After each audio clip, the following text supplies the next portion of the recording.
Salut à tous. Je voudrais revenir un peu sur le drama qui oppose Youssef Indy à André Berkoff, l'opposant contrôlé numéro un. Donc c'est bien, ça fait. Je vois qu'il y a de plus en plus de gens qui ouvrent les yeux sur André Berkoff. Alors moi, l'opposition contrôlée, j'ai compris vite, hein. J'ai compris vite parce que moi, je suis un misérable un petit peu. Je viens d'en bas. Je vais vous dire, quand il y a eu le Covid-19, j'ai vu un peu là tout ça là, tous ces gens qui commençaient à rassembler les Français en colère, André Berkoff, Philippot, etc., etc. Ok, j'ai regardé, j'ai vu que bon, ça avait l'air. En tout cas, comment ils défendaient le truc du Covid, le truc du pass sanitaire, bon, ça avait l'air pas mal. Mais après est venue l'inflation sur l'alimentaire. Et quand j'ai vu que ces gens-là continuaient de parler du Covid alors que c'était déjà terminé depuis des mois, même plus d'un an, hein, que nous, le peuple d'en bas, on était en train de se faire charcler, parce qu'il n'y a pas d'autre terme, par l'inflation sur l'alimentaire. Et que j'ai vu que ces faux opposants là, qui soi-disant aiment les Français, n'en ont pas fait un sujet, tu vois. Mais vraiment, hein, c'était pas du tout un sujet. Il n'y a plus de conflit d'intérêts entre les industriels, entre la grande distribution, entre tout ça.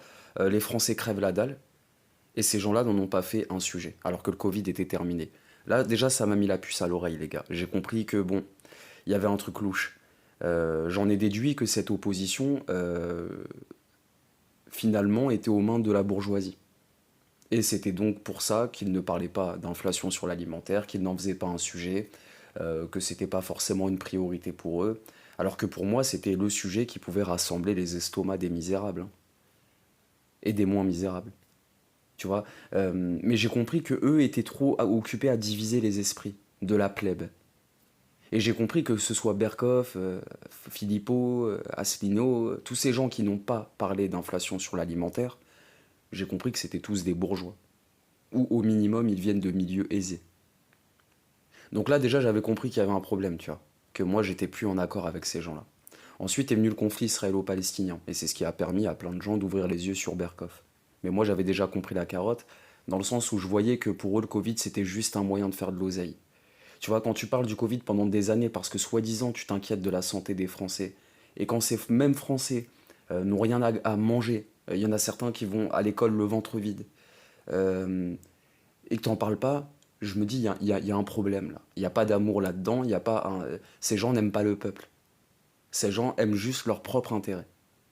On va même pas parler de TV Liberté TV Liberté qui nous vend une France de la droite, genre noble, hein, la droite qui refuse l'assistanat, mais TV Liberté qui va en sous-marin gratter des sous à tonton Charles Gave, qui a fait une vidéo, dans la vidéo s'appelle Les Gaves se rebiffent, où il explique comment toute cette dissidence patriote, bourgeoise, est venue lui taxer de l'argent. Voilà. Bref, opposition contrôlée, opposition contrôlée. Maintenant, intéressant de voir que Youssef Indy, contrairement à d'autres, ne se laisse pas corrompre.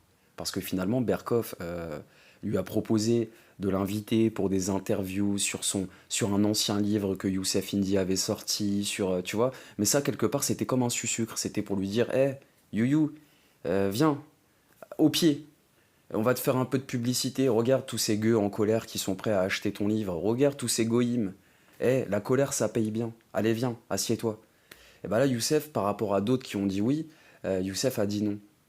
Youssef, il a dit, moi, je m'en fous, moi, de vendre mes livres et de me faire connaître. Moi, ce que je veux, Berkoff, mon petit bébert, c'est qu'on parle du sujet du conflit israélo-palestinien.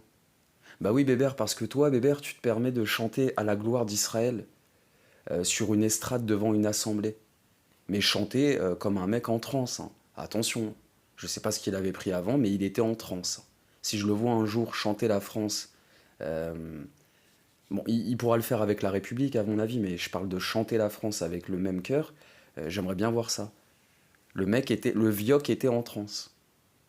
Donc forcément, Youssef Indy, vu que ce monsieur se permet de détourner les colères, je parle d'André Berkoff, des goys d'un certain âge, il se permet de faire le français, le coq gaulois résistant, sans vraiment assumer ce qu'il est d'ailleurs, en avançant masqué, eh bien, Youssef Indy, lui, voulait débattre sur le conflit israélo-palestinien.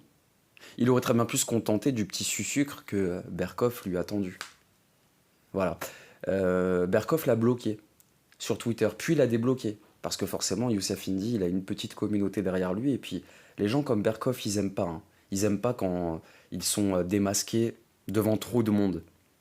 Ça les dérange profondément. Donc ce qu'il a fait, c'est qu'il l'a débloqué.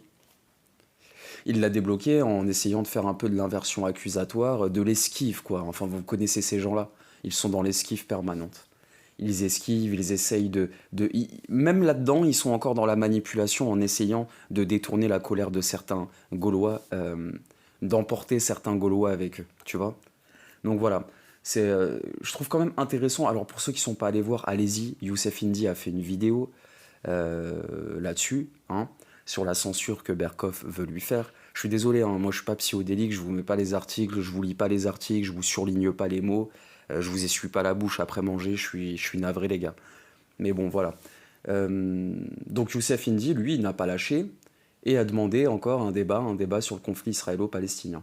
Donc là, je sais pas où ça en est. Il me semble que Berkoff, en lâche, en parfait lâche qu'il est, a refusé. Finalement, a fini par refuser. Et aux dernières nouvelles, ils étaient en train de se demander qui pouvait remplacer Berkoff lors de ce débat contre Youssef Indy. Ça aurait pu être un Bruno Attal, par exemple, ou un Franck Tapiro. Deux dégénérés sionistes, hein. Mais au moins des sionistes qui assument. Et j'ai plus de respect pour un sioniste qui assume que pour un Aberkan ou un Philippot qui ont la crotte aux fesses et qui restent, tu vois, Putain, tu vois, ils se disent, putain, ça fait un mois, merde, je pensais que ça allait durer que 2 semaines et qu'on allait passer à autre chose, mais là, c'est pas bon pour le business, tu vois. C'est ça qu'ils se disent en ce moment. Donc voilà. Moi, d'après moi, je vais donner mon avis. Si je devais conseiller Youssef Indy, je lui dirais, écoute, ne va pas là-bas. Voilà.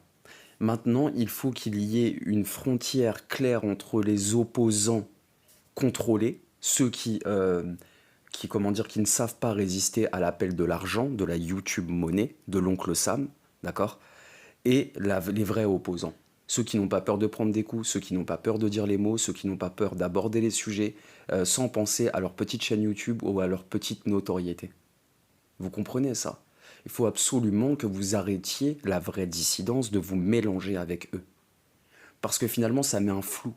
Et vous êtes confondu avec l'opposition contrôlée, ou l'opposition contrôlée peut vous récupérer, et finalement, on ne sait plus qui est qui. Vous comprenez? On ne sait plus qui est qui. Alors si tu es un vrai opposant, si tu n'es pas prêt à être comme eux, là, ces oppositions contrôlées, ne va pas les voir. Je comprends que ça peut être intéressant un débat, surtout avec un Bruno Attal, ou dans le sens où il suffit de les laisser parler pour que finalement ils marquent contre leur propre camp, tellement ils sont dégénérés. Mais est-ce qu'ils méritent? Est-ce que Youssef Indy a vraiment le temps d'aller donner du miel à des porcs, en fait, finalement? Parce que c'est ça. Youssef Indy est largement trop au-dessus d'un Franck Tapiro. Alors ce serait quoi l'objectif? La seule chose, la seule chose qu'il y a à espérer d'un débat comme ça, ce serait voilà, au pire des propos qui pourraient être tenus par Bruno Attal ou par Franck Tapiro, voilà, des trucs un petit peu fous, parce que quand vous les laissez parler, ils disent vraiment des trucs de fous. Ils sont complètement barrés dans leur tête, que ce soit Meyer Habib, Franck Tapiro, enfin voilà. Ils ont un vrai problème. Mais sinon, au-delà de ça, je vois pas. Ça va juste entretenir le flou. Moi, j'en appelle vraiment à il faut que de ce conflit en Palestine en ce moment naisse une frontière entre les faux résistants et les vrais résistants. Et il faut arrêter d'aller se mélanger. D'accord? Et puis méfiez-vous aussi de tous ces commentateurs là, hein. Ces Twitter, YouTube, etc. Parce qu'il y en a beaucoup qui aujourd'hui vont applaudir Youssef Indy en disant que Berkoff ça a toujours été, Berkoff ça a toujours été, ça a toujours été quoi? Où sont où vos vidéos où vous dénonciez l'opposition contrôlée Berkoff ou Aberkan? Parce que moi j'ai pas vu les mecs, hein. Moi j'ai pas vu avant le 7 octobre. Mais ça c'est très français ça. C'est on ne reconnaît jamais nos erreurs. On a toujours été dans le bon camp. Tu vois, c'est comme les fans du Raptor dissident. On ne sait plus qui c'est. Il n'y a plus personne pour se dénoncer. Donc il y a un moment, les gars, arrêtez aussi de vous foutre de la gueule du monde. Il y en a beaucoup qui ont sucé Berkoff. Et encore le mois dernier, vous l'aviez en gorge profonde. Je suis désolé si c'est un peu vulgaire, mais c'est la réalité. Et aujourd'hui, me faites pas les mecs réveillés. Ce qui serait bien, c'est qu'au moins, ceux qui se réveillent reconnaissent qu'ils ont été dans l'erreur. Tu vois? Voilà, c'est un petit détail, mais ce serait quand même cool quand même ça, tu vois, parce que j'ai remarqué que c'était très peu souvent le cas. Bon, voilà. En tout cas, je vous incite tous à aller voir la vidéo de Youssef Indy, où il parle justement de cette histoire avec Berkoff.